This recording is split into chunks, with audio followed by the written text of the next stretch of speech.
big projects afoot in Nairobi, big developments of new cities. Describe the two that are the most likely to happen. Two major ones. I know there are two others in the pipeline still. Actually, around Nairobi there are about 6 cities, satellite cities, that are going to be built. Because, like I've said, Nairobi has become too expensive to build affordable housing. So what is happening is people are starting to move out of Nairobi.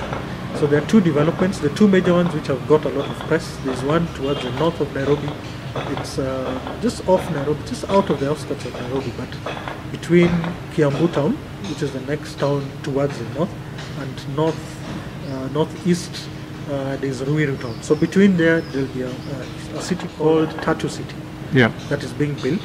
Tatu City, they have about 4,000 acres and they want to develop it into a proper satellite city. Then directly to the south, in the opposite direction, about 50 kilometers away from Nairobi, there's now what is a government-led project. Tatu City is private funded or private led. Konza City is government led, and it will be. They also have about 5,000 acres. And right now, what has happened is they've started the initial works. They've dug boreholes. They've already. They had to fence off the area because speculators landed immediately and started building around it. And they've passed rules where in a 10-kilometer radius you're not allowed to build anything without their permission. So that's already been passed. And has anything been built so far? They've started constructing the first building.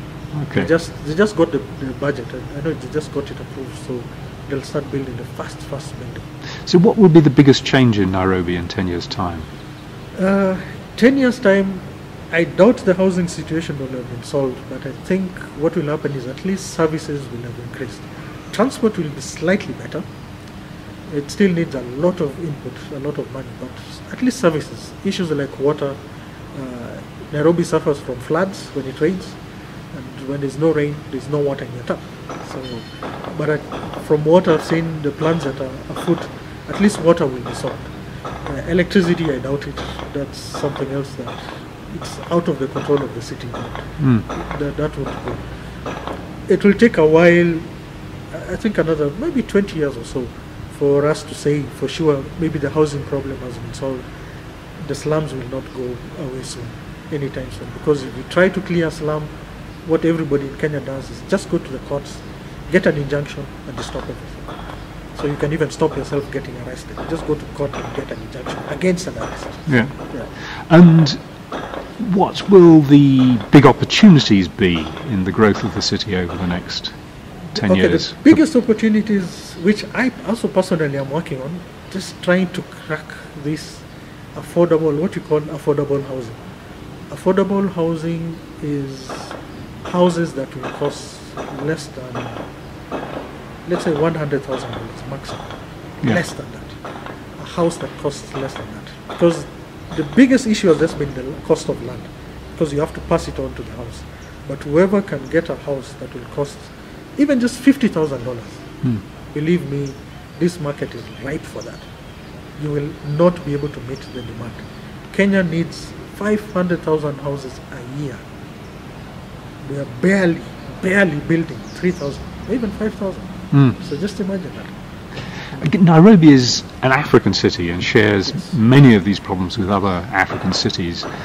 Where do you think that there's been a city in Africa that has managed to get to grips with some part of these problems? At least I've actually visited Cairo, and what Cairo managed to do is Cairo managed to reduce its slums. It's not really got rid of them completely, but at least it's reduced them by coming up with a very aggressive program to deal with the housing issue.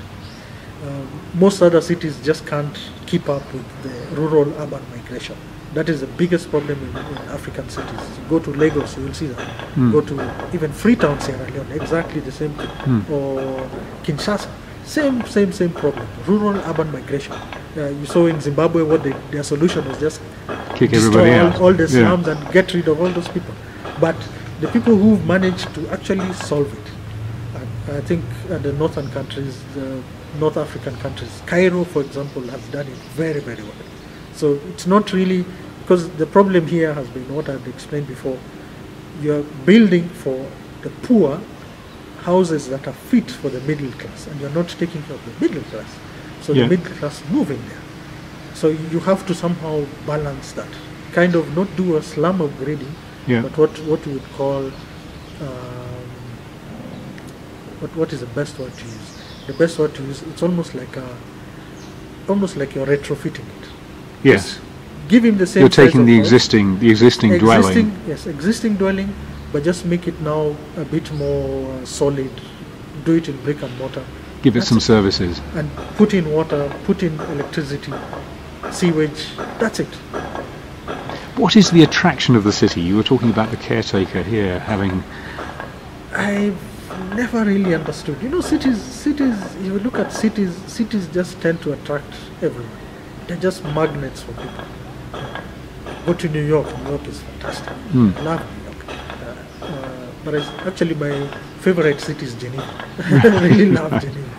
But cities are just attractive. They attract people. So like now the caretaker of this place, this guy has 2 acres of land in a very fertile part of Kenya.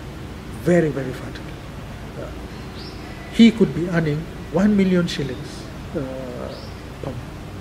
per month, just if he just concentrated on agriculture, did intensive agriculture where he actually owns land. But he would leave that, come to the city, live in a shack. Actually, right now he's lucky he's got a house here where he can live. Mm. He'll come here, live there, and 10,000 shillings. Just imagine, 1 million shillings, 10,000, and he's happy. Yes. I don't know why. I can't really explain. Eric, thanks for talking to me today. Right.